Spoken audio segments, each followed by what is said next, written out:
वैसे तूने बहुत लंबा सोचा है ना कि मेरी बेटी से शादी करके ऐश करेगा, पर ये ख्वाब ना तेरा मैं पूरा नहीं होने दूंगी। अपनी बेटी की शादी तुझसे तो कभी नहीं होने दूंगी। मम्मा, मुझे तो लगता है ये लड़का ना प्रॉपर प्लानिंग के साथ आया।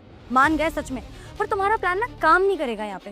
मम्मा, इसने सोचा होगा कि घर में सिर्फ 2 लड़कियां हैं, लड़का तो कोई है नहीं, तो किसी एक को फंसा लेता हूँ, शादी करूंगा और दहेज में जो भी मांगूंगा घर वाले खुशी खुशी दे देंगे, है ना?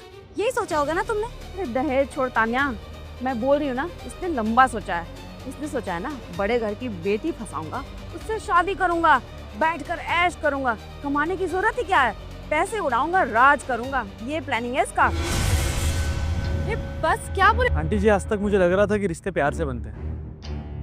आज पहली बार समझ में आ रहा है कि रिश्तों के लिए पैसा बहुत ज़रूरी है। चलिए मान लिया कि मेरे पास कुछ भी नहीं है, मैं ज़्यादा कुछ कमाता नहीं हूँ, लेकिन आपकी बेटी के लिए प्यार ज़्यादा मैटर करता है, उसकी खुशी ज़्यादा मैटर करती है, फिर पैसा मैटर करता है।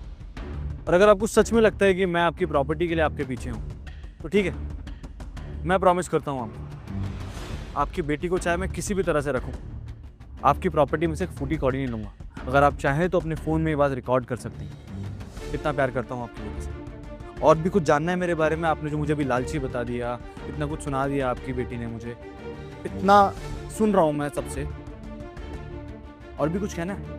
और वो भी सिर्फ इतनी सी बात पे कि मैंने आपकी बेटी से 300 रुपये मांग लिया ऑटो के लिए। आपने बिना सोचे समझे मुझे जज कर लिया। बताइए आंटी जी, अब तो रिश्ता हो सकता है ना?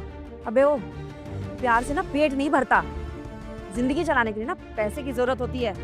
तेरे पास पैसे तो है नहीं, भिखारी कहीं का।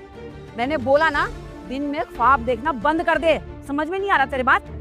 एग्जैक्टली, सही कह रहे हो मम्मा। तुझे पता भी है मेरी दी के खर्चे कितने हैं, तो अफोर्ड भी कर पाएगा क्या? अरे तू कमाता ही कितना होगा? जिसकी जेब में 200-300 रुपए ना हो, वो मेरी दीदी के खर्चे अफोर्ड करेगा। और तुझे सीरियसली लगता है कि हम लोग मान जाएंगे कि मेरी बहन से तेरी शादी हो? कभी भी नहीं। और हाँ, अगर जबरदस्ती शादी हो भी गई ना, तो मैं तुझे कभी भी अपने जीजू एक्सेप्ट नहीं करूंगी, समझा तू? चलो मम्मा। सर, ये आपकी गाड़ी की चाबी। सर, ये मेहता साहब की पेमेंट आ गई है, उन्होंने ये 10 लाख रुपए कैश दिए हैं, बाकी 1 करोड़ का चेक है। यार सारी पेमेंट कैश लेनी थी ना। चल कोई नहीं, एक काम करिए, पैसे लॉकर में जमा करा दे और चेक क्लियर करा ले जाके। ठीक है, मैं थोड़ी देर में आता हूँ। Okay sir. बेटा, आपके पास गाड़ी है, इतने पैसे हैं, तो फिर आप ऑटो से क्यों आए?